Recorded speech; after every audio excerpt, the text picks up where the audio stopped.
I am Ravinder. Welcome to Ravindra English. Today I am going to teach about the kinds of praises. In the last class I explained about the meaning of praise. So ఇవాళ చూడండి the kinds of praises. The adjective praise, the adverb praise, the noun praise. So there are three kinds of praises. So ఇక్కడ చూడండి adjective and adjective praise. ఏదైతే praise group of words they do, a group of words does the duty of the adjective is called adjective praise. అంటే adjective చేసేటువంటి పనిని చేస్తే కొన్ని words కలిపి దాన్ని adjective praise అంటారు. ఉదాహరణ చూడండి, ఏ రెడ్ షర్ట్ అనేది ఒక adjective.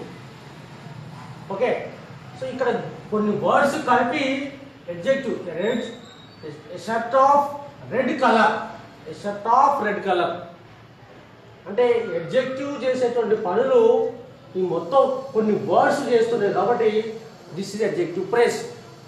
మనం ఈజీగా గుర్తుపట్టమంటారు ఇక్కడ ఇది whether it is adjective praise or noun praise, adverb praise.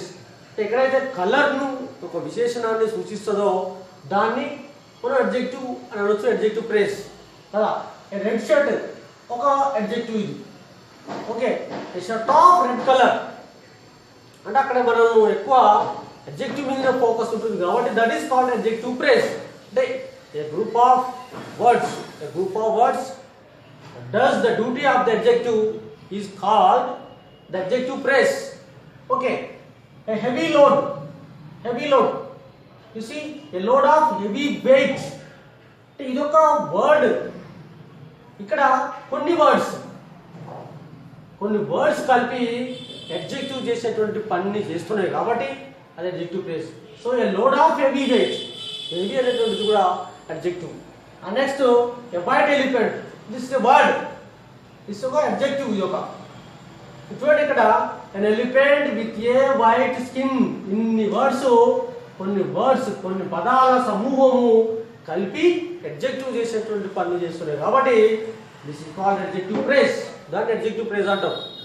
అంటే ఈజీగా మనం గుర్తుపట్టవచ్చు ఎగ్జామ్లో whether it is adjective praise or noun praise. ఇక్కడ కనుక ఏదైనా నౌన్ సంబంధించి ఉంటే noun praise, ద adverb సంబంధించి ఉంటే adverb praise. This is adjective praise కాబట్టి adjective praise అని మనం అనడం జరుగుతుంది, adjective కాబట్టి.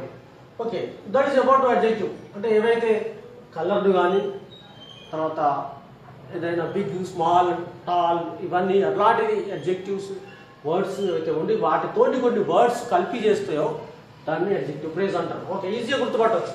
And next number 2 the adverb praise. adverb praise ముఖ్యంగా దాంట్లో ఎల్వై అనేది 90% ఎల్వై అనేది ఉంటుంది adverb. అంటే ఇక్కడ చూడండి it qualifies a noun. Nouns qualify చేస్తాడు, ఇది చేసేటువంటి పనిని తెలియజేస్తుంది. ఇక్కడ చూడండి రాజు ran quickly. అంటే అడ్వర్బ్ అంటేనే ఈ రాజు ఏం చేస్తున్నాడు, ran అనేటువంటి దాన్ని ఇంకా ఎక్కువ ఎలాబరేట్ క్వాలిఫై చేస్తూ ఉంటుంది. ఇక్కడ రాజు ran వర్బ్, ఒక వర్బ్ని కానీ ఒక అడ్జెక్టివ్ని కానీ ఒక అడ్వర్బ్ కానీ బాగా మాడిఫై కనుక చేసి ఎక్కువ చేసి చెప్పినట్టయితే అది అడ్వర్బ్. సో రాజు ran క్విక్లీ, ఎలా చేస్తున్నాడు, క్విక్లీ చేస్తున్నాడు, అదొక అడ్వర్బ్. ఓకే, అంటే దీనికి ఇక్కడ మనం ఎలా అనేటువంటిది సెన్స్ వస్తుంది. హౌ, వేర్, వెన్ అనేటువంటి క్వశ్చన్కు ఆన్సర్ ఇది. రాజు ర్యాన్ క్విక్లీ, దీని క్వశ్చన్ అంటే హౌ, ఎలా రన్ చేసిండు అంటే క్విక్లీ రన్ చేసిండు. ఎలా అయితే ఇక్కడ ఈ యొక్క ఆన్సర్కు క్వశ్చన్ మార్క్ ఉంటుందో they are called adverb phrases. అవి అడ్వర్బ్ ప్రేజెస్. అంటే ఇక్కడ questioning how, Raju ran quickly. So ఎలా, నౌ షీ ఆన్సర్డ్ ఈజీలీ.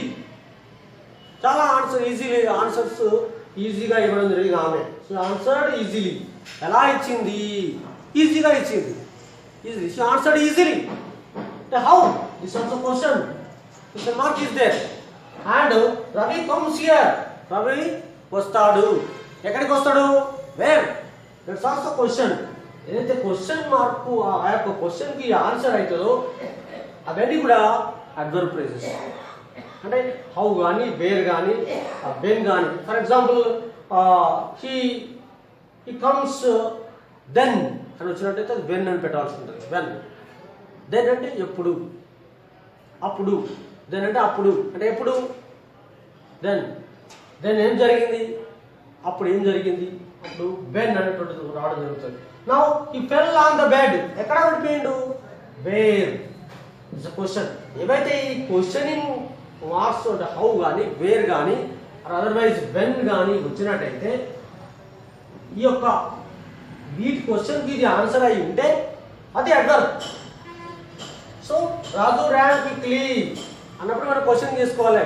ఎలా, ఎప్పుడు, ఎక్కడ అనేటువంటి మీనింగ్స్ వీటి యొక్క క్వశ్చనింగ్ కనుక ఇట్లా ఉంటే, క్వశ్చన్ మార్కు లాగా ఉంటే అవి అడ్వర్బ్స్. ఓకే, దాన్ని మనం ఈజీగా గుర్తుపట్టచ్చు. ఈ ఎల్బై ఉన్నా గుర్తుపట్టచ్చు అడ్వర్బ్ ఫ్రేజ్ అని. ఒక్కోసారి లేకుండా కూడా ఉంటాయి. రవి కమ్స్ హియర్, ఇక్కడికి. రవి కమ్స్ హియర్, ఇక్కడికి వస్తాడు. ఎక్కడికి, ఇది కూడా అడ్వర్బే. కాబట్టి ఇవి ఈ విధంగా క్వశ్చనింగ్ ఉన్నప్పుడు ఈ హౌ కానీ, వేర్ కానీ, వెన్ కానీ ఉన్నట్టయితే అవి so adverb phrases. Next the noun phrase. You see the student wants something. ఈ వర్బ్కు ఏదైతే ఆబ్జెక్ట్గా ఉంటుందో, కొన్ని ఏమో ఆబ్జెక్ట్ ఉంటాయి, కొన్ని సబ్జెక్ట్ ఉంటాయి. Okay, you see the student wants something. ఆ విద్యార్థి కావాలి, ఏదో ఒకటి కావాలి, ఏదో ఒకటి. Something is noun. Something is a noun. Something is a noun అంటే ఒక నౌన్ చేసే కొన్ని words, a group of words does the duty of the noun is called noun phrase. అంటే నౌన్ చేసేటువంటి పనులన్నీ కొన్ని వర్డ్స్ కలిపి చేస్తున్నాయో దాన్ని నౌన్ ఫ్రేజ్ అంటారు. ఓకే, సో ఇక్కడ చూడండి, వర్డ్కు ఇది ఆబ్జెక్ట్ అంటే అవుతుంది సంథింగ్ అనేటువంటిది. The student wants something. This is a subject. This is a subject. This is a verb. This is object. ఒక్కోసారి సబ్జెక్ట్ గా కూడా అవుతుంది, ఒక్కోసారి ఆబ్జెక్ట్ అవుతుంది. చూడండి, he wants to go home. This is a subject, verb, and this is a object. అదే విధంగా చూడండి, ఒక్కోసారి సబ్జెక్ట్ కూడా అవుతుంది. Hard working will achieve anything. This hard working is a noun. కష్టపడడం అనేటువంటిది అది ఏదైనా అచీవ్ చేయడానికి దోహదపడుతుంది. హార్డ్ వర్కింగ్, కష్టము ఈజ్ అ నౌన్. ఒక్కోసారి ఏమైతే హార్డ్ వర్క్డ్, అది వర్క్ అవుతుంది. కానీ ఇక్కడ ఈ హార్డ్ వర్కింగ్ ఏమైంది, నౌన్ అయింది. Hard working will achieve anything. Hard working అనేది దేనికైనా ఉపయోగపడుతుంది అచీవ్ కావడానికి. సో దిస్ ఇక్కడ ఏమైంది, ఇక్కడ subject. Hard working will achieve anything. ఇక్కడ ఇది ఆబ్జెక్ట్ అయింది, ఇక్కడేమో సబ్జెక్ట్ అయింది. సో ఒక్కోసారి ఈ నౌన్ సబ్జెక్ట్ కూడా ఉండొచ్చు, ఆబ్జెక్ట్ కూడా ఉండవచ్చు. We enjoy playing kabaddi. Playing kabaddi. చూడండి, we enjoy playing. So we played kabaddi అంటే that is played is a verb. Here we enjoy playing kabaddi. ఆట ఆడడం చాలా ఎంజాయ్ చేసాము. ఆట ఆడడం ఇట్స్ నౌన్. ఇక్కడ ఏమైంది, ఇక్కడ ఇది నౌన్ అంటే ఒక వర్డ్ ఒక్కోసారి నౌన్ అవుతుంది, ఇది వర్బ్ కూడా అవుతుంది.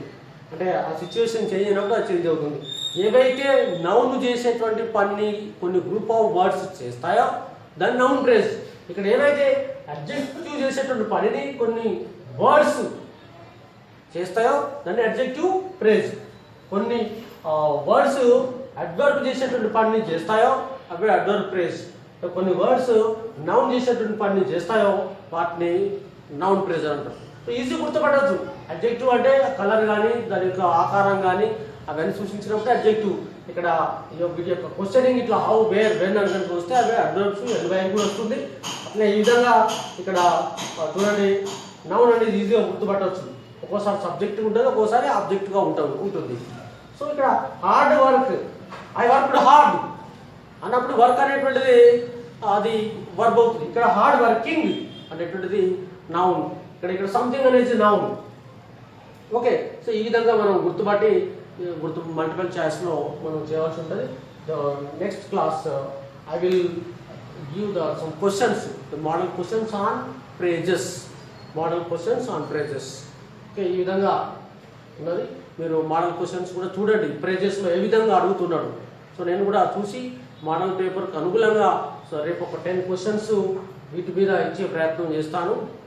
టుమారో ఐ థింక్ మీరు చూస్తారని నేను భావిస్తున్నాను. మీరు ఇంకా ఈ క్లాసెస్ మీరు ఎప్పటికప్పుడు చూడాలనుకుంటే ఎవరైతే సబ్స్క్రైబ్ చేయలేదో మీరు సబ్స్క్రైబ్ చేయండి మా ఛానల్ను. ఆ రెడ్ బటన్ మీద సబ్స్క్రైబ్ బటన్ మీద ప్రెస్ చేయండి. అలాగే బెల్ అనేది ఉంటుంది, ఆ బెల్ ఉంటుంది అక్కడ, బెల్ను కూడా ప్రెస్ చేస్తే మీకు మెసేజ్ కూడా రావడం జరుగుతుంది మీరు సబ్స్క్రైబ్ అయినట్టు. ఏదైతే నేను ఇక్కడ పెడుతున్నానో వెంటనే మీకు కనపడుతుంటుంది ఆ స్క్రీన్ మీద. కాబట్టి మీరు చూడండి. And I hope you have understood well. Thank you.